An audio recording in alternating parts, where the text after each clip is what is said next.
In the news today, we had the lowest unemployment rate since 1969. The January 2023 rate was 3.4%. So why is this misleading? Well, these numbers don't tell the whole story. And don't get me wrong, I'm all for people being able to be employed, but many folks just don't understand what these numbers mean because our public schools don't tell us about it. So let's take a look. First off, I need to tell you that this unemployment rate, well, it isn't actually the percentage of the population that are unemployed, even if they call it the unemployment rate.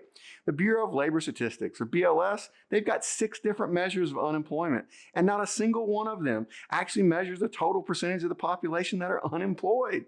And this is by design, because not everybody can work, and they want to look only at the workforce, and the total unemployment numbers are a percentage of that.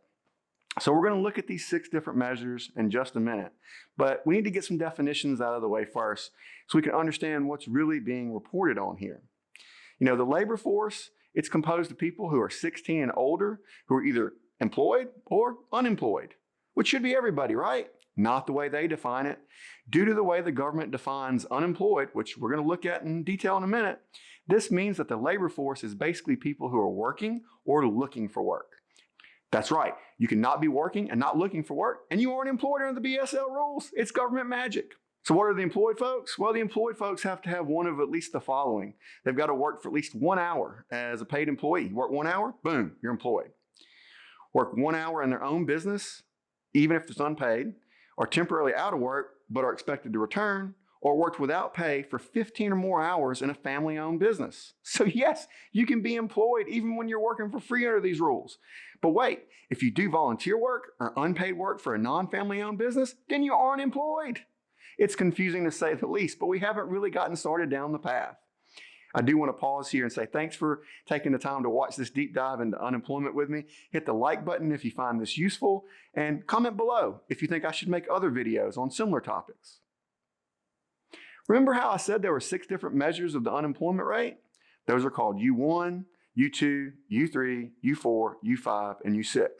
The common one you see the media report on, it's U3. And the difference between these is basically how they define those unemployed folks. In general, the lower the number, the more people without a job are considered part of the workforce and thus are not unemployed. Here's a flow chart from the BLS that explains where people land. Combine this with the different U definitions table here, and you can start to understand what's really going on, as confusing as it is. They're slicing and dicing numbers to get different views of where people land in these buckets. And that can be handy for some modeling and to give ideas of the different sizes of the buckets. But the average U6 unemployment rate is almost 80% higher than the official U3 unemployment rate since 1994, as you can see in this chart. The Bureau of Labor Statistics began publishing the U6 number in 1994, so we can't go back further, but its average over that time is 10.4%. And the US government started tracking the standard U3 rate in the 1950s, so there's about a 44-year gap in those numbers. So let's talk about the labor force participation rate. That participation rate, it measures the percentage of Americans who are in the labor force, while the unemployment rate measures the percentage within the labor force that's currently without a job. And when both of these are high, we have a robust job market. You can see in this chart that the labor force participation rate shot up when the baby boomers entered the market and has generally been falling since it hit a peak of 67% in around the year 2000. So we just went through all the jargon, and now we've got an understanding of the unemployment statistics from BLS, right?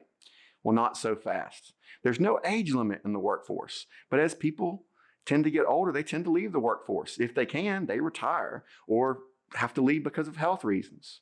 Our economy produces goods and services with the labor in that workforce, and those workers consume goods and services at a higher rate than those not in the workforce. But it doesn't mean we can or should ignore those not in the workforce, like unemployment numbers do. Retirees and children aren't in the workforce, and thus they don't produce for very good reason, but they do consume. So if a nation's population has a large portion at either or both ends of this scale, you can expect systemic labor shortages. So what percentage of the U.S. population is working age? Between 16 and 65, it's 64.9%, and it's dropping. So absent some massive or drastic change in the labor market, we should expect to see labor market pressures in the U.S. for at least 7 years. And most of the Western world has a similar problem, but are just on different time frames. Hopefully this has cleared up any confusion you had as to what those unemployment numbers mean and how they came about. Thanks for watching.